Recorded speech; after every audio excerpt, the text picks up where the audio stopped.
chord. It's an open triad, right? So, so you tune your thirds like a little flat. And for one thing, just so it sounds right as an open chord. But of course, no one else in the band does that. Right. And then the other thing is when you add pedals to it, the tension, it sags a little bit.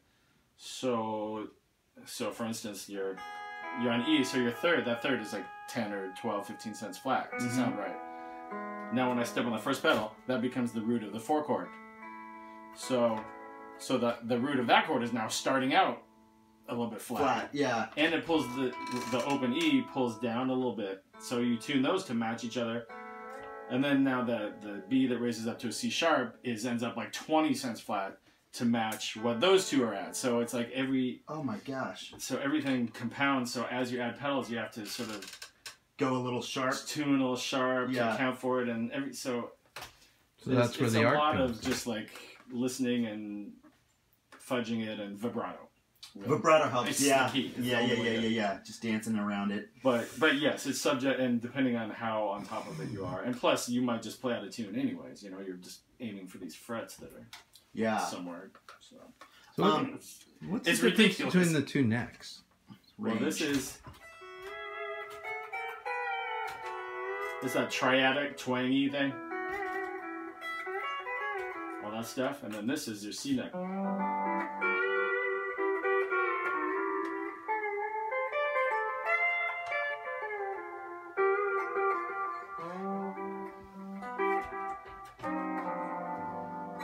That kind of stuff.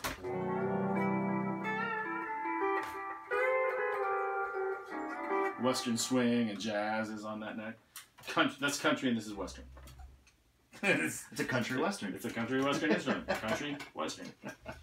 I love it. And that has a lower range, right? Yeah, this goes all the way down to low C. This goes almost an octave lower than that. This is a B. This isn't even as low as a regular guitar. Right. That's a B, that's not even as low as the A string on a guitar. This goes all the way down to C down below. Oh, wow. So you get that thick stuff. Yeah. Some people have 12.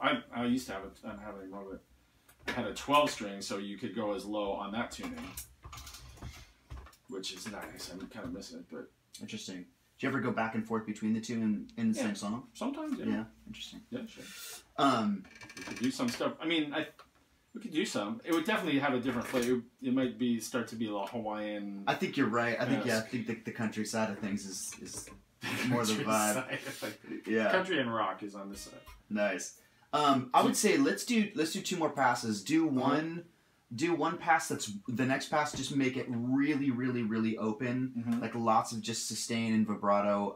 Not too much movement. Yeah. And then let's do the flip side on the next take, which is a lot more movement. And at the end of each of them, maybe give yourself that 4 bars to do like some sort of intro kind of thing. Yeah, I totally forgot about that. Oh, no worries.